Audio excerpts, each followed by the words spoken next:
foi pro congresso do MBL na Bahia e todo mundo, pô, nós temos o Sandro, que é um menino, um talentosíssimo. O Sandro é um menino fora de série, tá? Básico. Pô, conheci, assim, troquei ideia com o Andrei, que é a nossa liderança lá de Freitas, que já tem uns vídeos que estão viralizando. O cara é bom demais. Então não é que só que a gente tem um cara brabo em Salvador, tem um cara brabo em Lauro de Freitas, que é provavelmente uma das 5 a 10 maiores cidades lá, né? Pois bem, logo em seguida, descobri que tem um Kaique, que é um garoto de uma cidade do interior, que tá na SL. E agora já entraram em contato com 2 outros jovens do interior, um deles que quer ser vereador, que, enfim, quero entrar pro MBL da Bahia. Olha como as coisas circularam. O MBL vem sendo uma força imparável, inspiradora, que por mais que ele receba ataques de ambos os lados, ele não pode ser brecado. E por que nós não podemos ser brecados? Porque nós somos inevitáveis, porque nós somos melhores. Acho que muitos de vocês devem ter acompanhado, talvez a gente faça um react disso, da entrevista que o Kim fez com o Pablo Marçal. E obviamente que o tema do momento é a coqueluche Pablo Marçal, prefeito de São Paulo. Haja visto que o Pablo Marçal bombou demais naquele lance do Rio Grande do Sul, né? Vocês sabem a minha opinião sobre o Pablo Marçal, ela é cristalina, né? Mas assim, na entrevista que ela foi construída pelo Pablo, o Pablo Marçal foi simpático na entrevista. Verdade pra você, ele foi um cara bacana, o Kim, foi uma entrevista boa. Agora você consegue perceber quem é Kim Kataguiri naquela entrevista. Você consegue perceber o nível do cara. O nível do Kim é um troço, vamos dizer, assustador.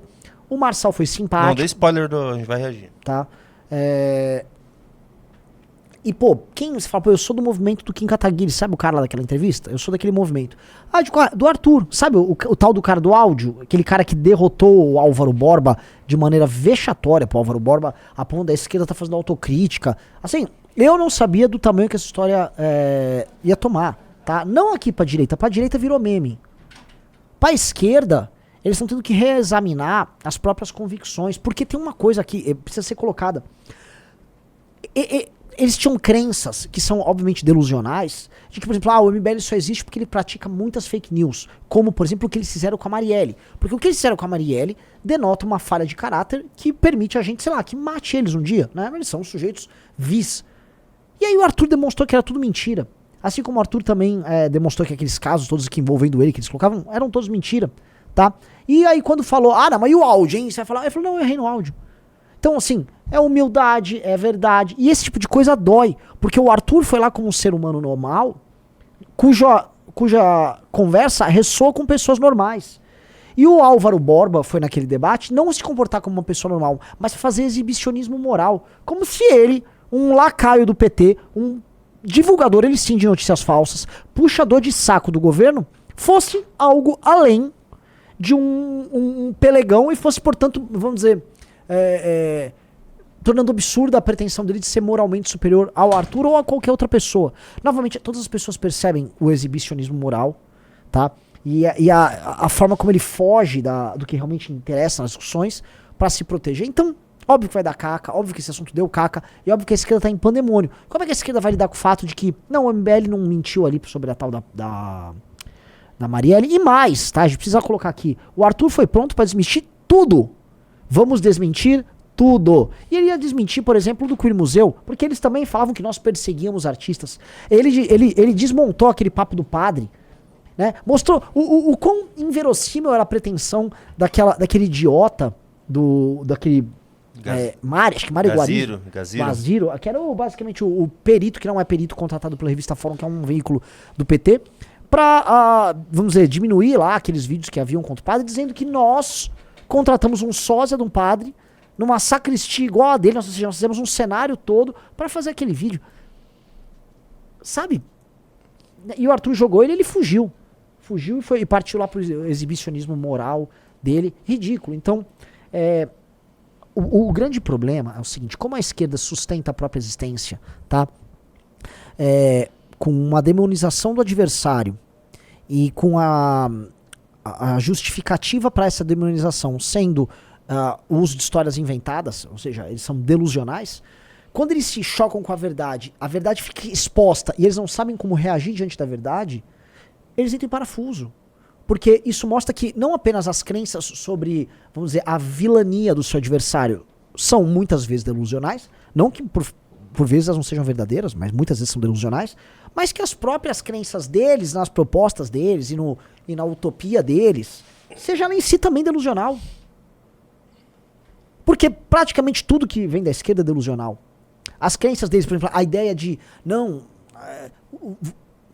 como uma superação do capitalismo, nós poderíamos viver num mundo, né, em que diferenças, disputas sejam minoradas, porque há um novo homem haverá de nascer. Essa crença no novo homem do socialismo, ela é por si só delusional. A luta de classes eu acho delusional, porque todo mundo quer subir, ninguém quer lutar. Todo mundo quer subir a luta de classe. classes, ela em si, a ideia de que você pertence a uma determinada classe social, e aí a sua forma de pensar, ela é determinada por aquilo, tá? Que é uma falácia que é do polilogismo. A ideia de que o seu raciocínio, ele é um raciocínio necessariamente coletivo.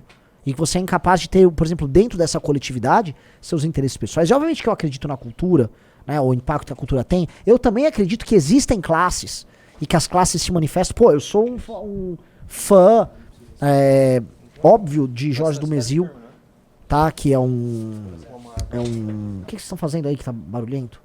Que é um estruturalista francês, né, e que fala da questão das classes, por exemplo, entre os povos indo-europeus.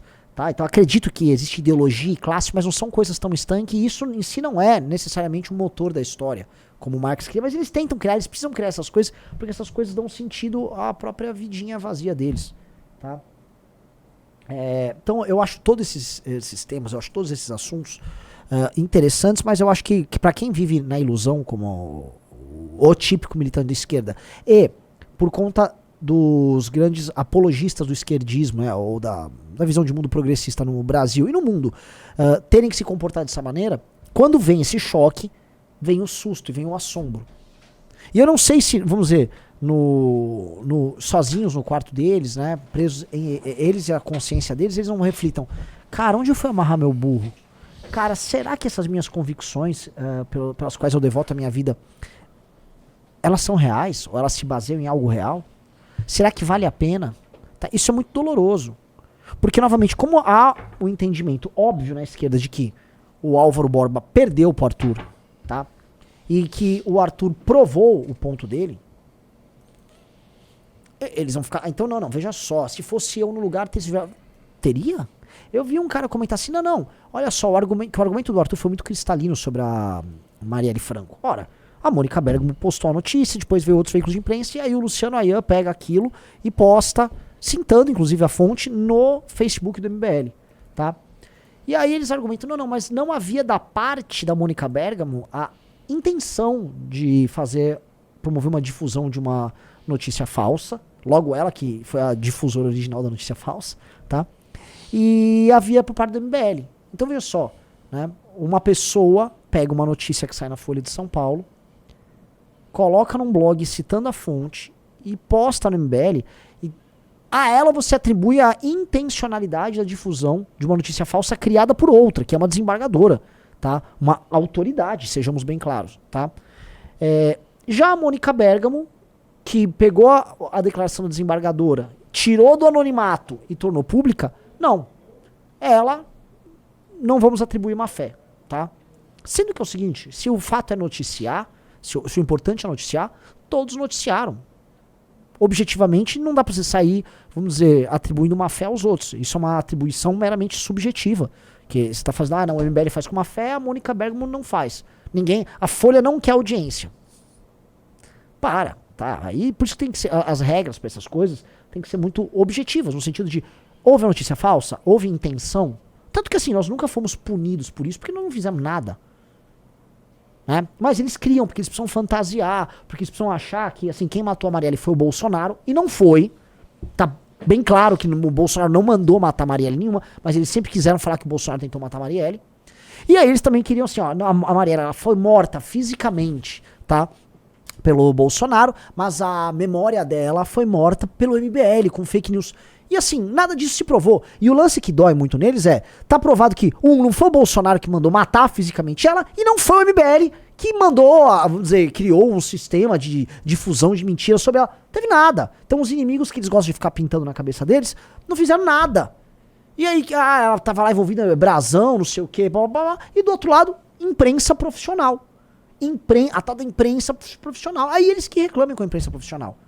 Tá? A gente precisa lembrar, porque o Arthur foi pra cima, ele iria pra cima também no caso do Queer Museu. E o caso do Queer Museu é um caso assim, um dos grandes casos de fake news contra o MBL, porque eles atribuem ao MBL o encerramento da exposição. E a exposição, ela foi encerrada por outros motivos, tá? Porque o Santander quis, mas na prática era uma exposição realmente complicada, tá? Havia um problema, como o Arthur mesmo descreveu, de curadoria, porque certos... Mas é ruim a gente ficar... Eu nunca achei ruim eles acusarem a gente disso. Não importa. Não importa. Isso é uma notícia falsa atribuída a gente. Eu sei, mas é bom pra gente, então deixa eu falar, pô. Pode falar o que quiser, mas assim, é falso. A questão toda que ficou era que a gente, enfim, foi lá fechar o Boechat. E assim, essas mentiras da esquerda são tão descaradas. E mentiras do jornalismo profissional, tá? Porque no caso isso aí é uma mentira que veio da revista Veja. Uma jornalista burra foi lá e escreveu uma matéria. O Boechat foi e achou por bem na rádio falar que o Kim, que era um nazista, ele foi lá na frente do Queer Museu e não deixava as pessoas entrarem.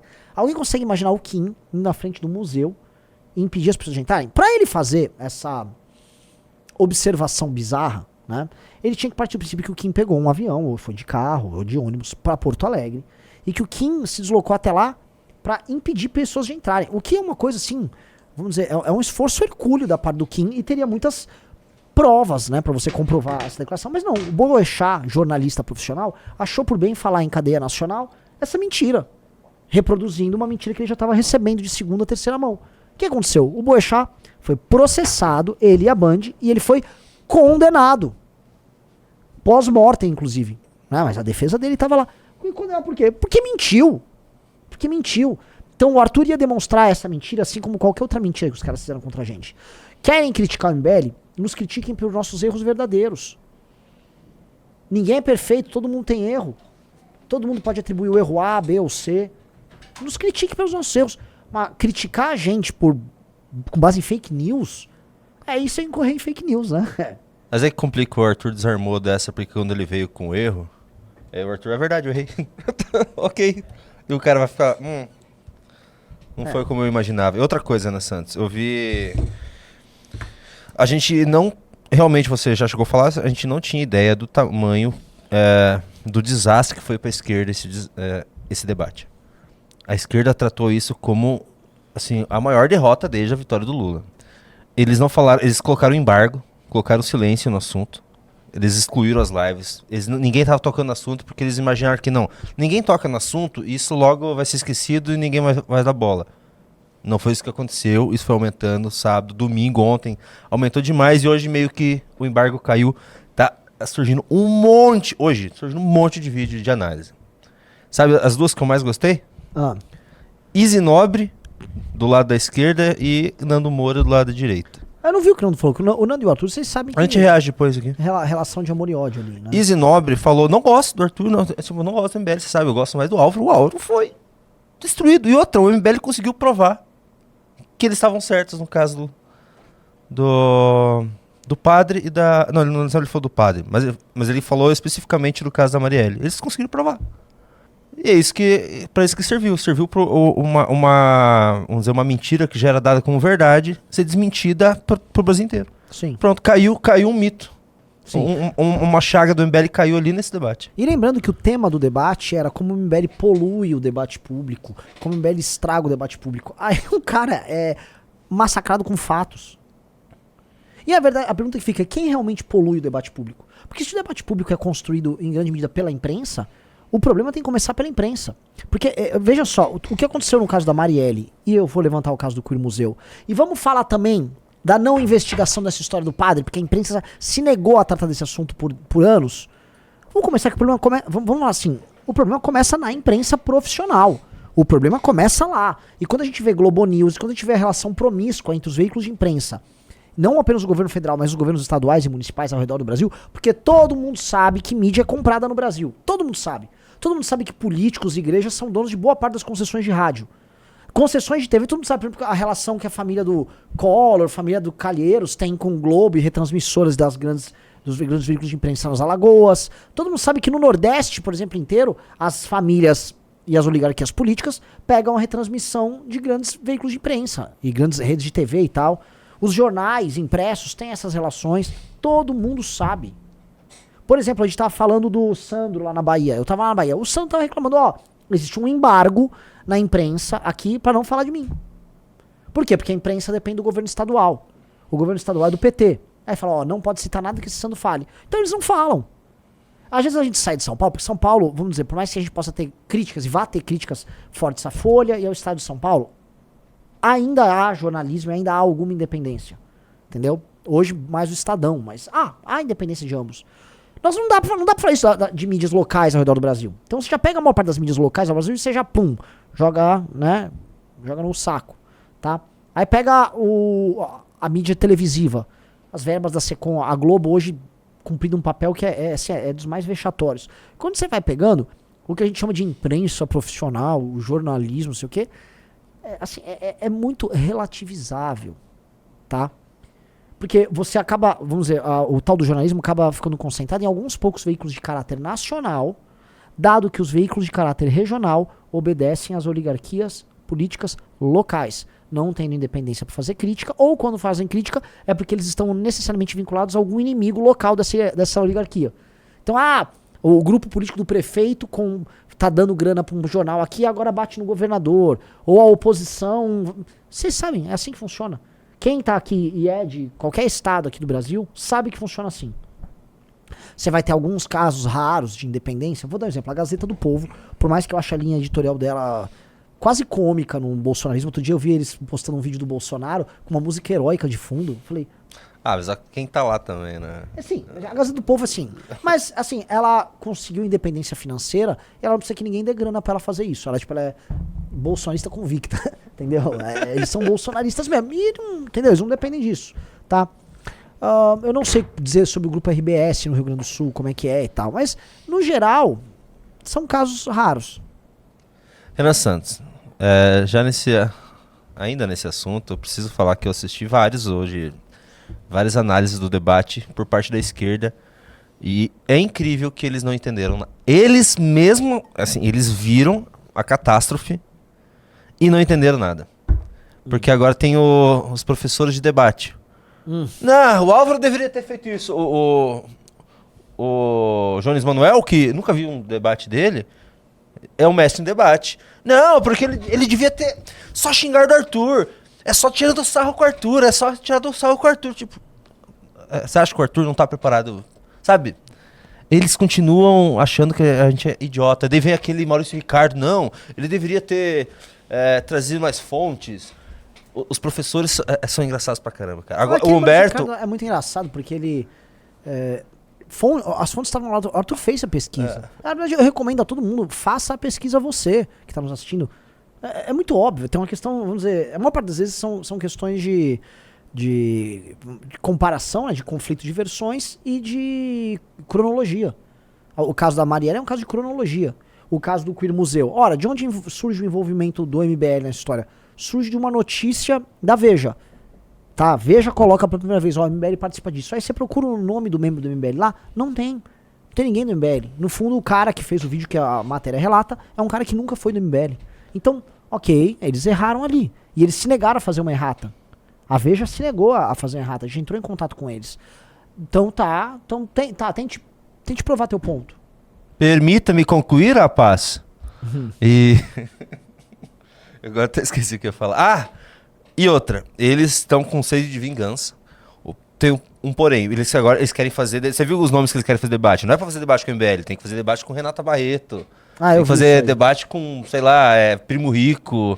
Sabe, que eles consideram esses caras mais perigosos. Porque eles parecem intelectuais. É bem isso. Só que tem um problema. O Primo Rico não é perigoso pra nada. Tem um problema. O próximo debate que eles tentaram fazer com o MBL, se for com o Kim, for com o Renan, for com o Mamãe Falei, a pressão de se sair bem no debate vai estar toda com eles. Porque se eles forem ruins, a ideia acabou. Assim, pode enterrar essa nova esquerda brasileira. Porque eles não têm nenhuma capacidade. E eles, assim, não entenderam. Eles ainda acham que o MBL é um bando de idiota que não estuda. Sabe? Mostra aí que você tem na mesa. Galera, o Arthur levou no debate, né? Mas assim, a produção de uma coisa como a revista Valete. Tá, já foi pra gráfica a Valete do Senna. Tá aqui, ó. A Valete desse último mês, tá? Então prepare-se pra receber. Tá linda. Tá muito bonita. Uma Valete emocionante, tá? A do Musk. A gente produz conteúdo original, escrito, É escrito. Então se você tá à procura de vídeos, de cortes, quando eles falam, né, você tá a fim de destruição do debate público, então você destrua com mais de 50, 60, 70 páginas de artigos, tá, produzidos sobre os mais diversos temas envolvendo cultura e política, dentro, obviamente, do campo da direita. Então, sabe, a gente faz o vídeo lá na ponta, faz, e o artigo faz, e livro de propostas faz. E sai matéria na treinamento? Folha sobre o livro amarelo. Não adianta ficar reduzindo a gente. O problema desse caso é ficar reduzindo a gente a um bando de idiota. Vocês podem discordar da gente. A gente não tá certo sempre. Mas nós não somos imbecis. Ninguém é um movimento, ninguém consegue manter um movimento político polêmico que briga com todo mundo, como é o caso do MBL, vivo por 10 anos, tá sendo um idiota. Porque nossas posições políticas, eu volto a colocar, não são as mais fáceis, tá? Nós não somos Lula, nós não somos Bolsonaro, nós tomamos posições contraintuitivas dentro da boa regra do crescimento político, tá? O que é a boa regra do crescimento político? Ora, pare de gerar rejeição contra você, venha aderir a, vamos dizer, a onda mainstream do teu campo político. Então, se a onda mainstream do meu campo político é o Bolsonaro, faça a sua adesão, diminua a sua rejeição. E aí, Cris, a gente falou, não, nós não vamos fazer nada disso, nós vamos nos opor ao Bolsonaro porque o Bolsonaro é burro, o Bolsonaro é corrupto, pá. Isso é burro, a gente perde voto, a gente poderia ser muito maior do que a gente realmente é. Mas vale a pena? Seríamos nós mesmos? Não. Então, entendeu? A gente realmente decide pagar o preço da autenticidade e somos o que somos. E aí queremos ser julgados pelo que nós somos, não pelo que nós não somos.